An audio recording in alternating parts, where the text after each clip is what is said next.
Comment sortir de la dépression et retrouver la joie de vivre? C'est ce que je vais tenter de vous présenter au travers de mon expérience de soignant avec 20 ans de pratique et de vous démontrer au travers de ces 10 capsules qui concernent tellement de gens. Ces explications que je vais vous donner ne se substituent aucunement à un traitement médical prescrit par un médecin si vous en avez besoin. Bonjour, ici Nathalie Bérébi, kinésiologue à Gap, dans les Hautes-Alpes, thérapeute psycho-énergéticienne. Si vous aimez ce que je vous propose, n'hésitez pas à me soutenir pour continuer à recevoir mes publications.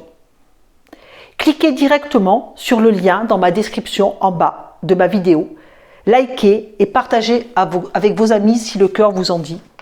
Si vous souhaitez me consulter, soit à mon cabinet à Gap, soit à distance, laissez-moi un message sur mon mail, disponible en description. Merci de votre attention.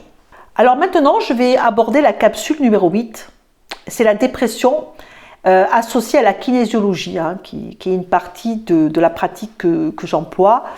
Moi, j'ai travaillé avec un médecin sur Manosque entre 2001 et 2005. Sur la dépression. On a travaillé ensemble pour s'occuper de patients qui étaient atteints de ce genre de troubles anxio-dépressifs. Alors comment ça se passe en kinésiologie? Donc grâce aux tests musculaires, on va tester si la personne est en dépression au niveau cellulaire par test musculaire faible. C'est le muscle qui va donner l'information puisque le corps lui ne ment pas. On va aussi tester si c'est hérité d'un ancêtre, donc on va tester qui dans l'arbre généalogique. Ça peut être aussi hérité d'une vie karmique. Alors nous on teste pas quelle vie, c'est voilà. Le corps va nous dire sur quoi travailler, soit sur le mode de fonctionnement, sur soit la position physique, soit si c'est émotionnel, soit si c'est un problème d'énergie.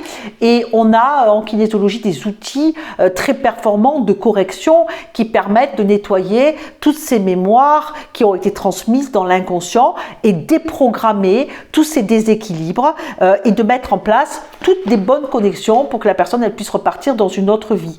Donc on teste dépression et à partir de là on va voir les corrections qu'on peut faire. Ça peut être sur des points neurovasculaires, des points neuro-lymphatiques, ça peut être un rééquilibrage des chakras et des corps subtils, ça peut être sur des techniques d'EFT, d'Access Bar, ça peut être du décodage biologique, ça peut être des techniques de libération des mémoires cellulaires, ça peut être des méridiens d'acupuncture, ça peut être travaillé sur l'arbre généalogique, ça peut être des fleurs de bac, ça peut être sur le travail en kinésiologie de déprogrammer au niveau des yeux, ça s'appelle l'IMO, ça peut être déprogrammer des peurs, des émotions, des croyances positives. Tout ça, c'est le corps qui nous le donne, d'accord? Et on va faire tout ce qu'il faut dans la personne pour qu'elle puisse repartir sur des nouvelles programmations qui vont faire qu'elle va attirer dans sa vie des nouvelles circonstances. C'est ce que moi, je propose dans mes techniques. Après, j'ai vu qu'il n'y avait pas que ce que je fais qui fonctionne. Il y a aussi d'autres clés de guérison complémentaires dont je souhaite vous parler aujourd'hui. Vous avez un massage très très efficace qui est un complément, bien sûr, de soins.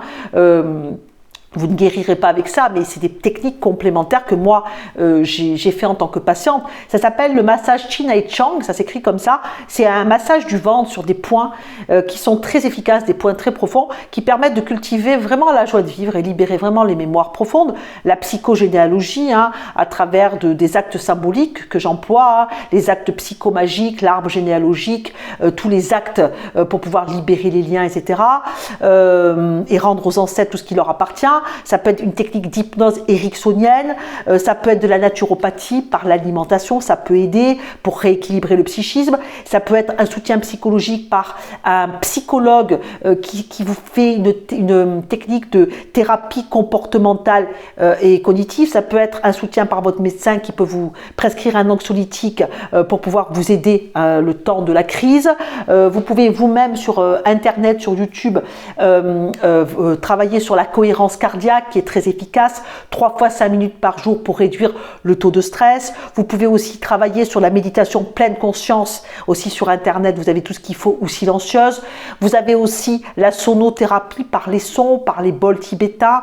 Vous pouvez aussi faire du qigong parce qu'on a vu que les gens qui souffraient de dépression avaient un manque d'ancrage. Déjà, vous pouvez faire une petite technique debout, les pieds bien au sol et bien alignés, d'accord, avec le ciel. Vous pouvez faire 10 inspirations très très profondes en inspirant bien au niveau ici des méridiens du poumon et en expirant 10 fois d'affilée en conscience tous les jours. Vous pouvez aussi utiliser les mouvements du bonheur qui sont de lever la tête, de redresser vos épaules, de vous accueillir dans vos limitations, de vous accepter inconditionnellement comme vous êtes avec vos faiblesses, vos erreurs, vos émotions négatives, vos coups de gueule, enfin avec ce qui compose votre personnalité. Respirer en profondeur, se respecter. On part pour pouvoir guérir de là où on est et on arrête le jugement. Et pendant 30 jours aussi un exercice, à chaque fois que vous faites quelque chose qui ne va pas, une erreur, etc., vous ne vous jugez plus.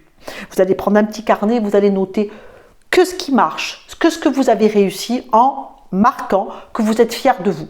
Plus aucun jugement sur vous-même.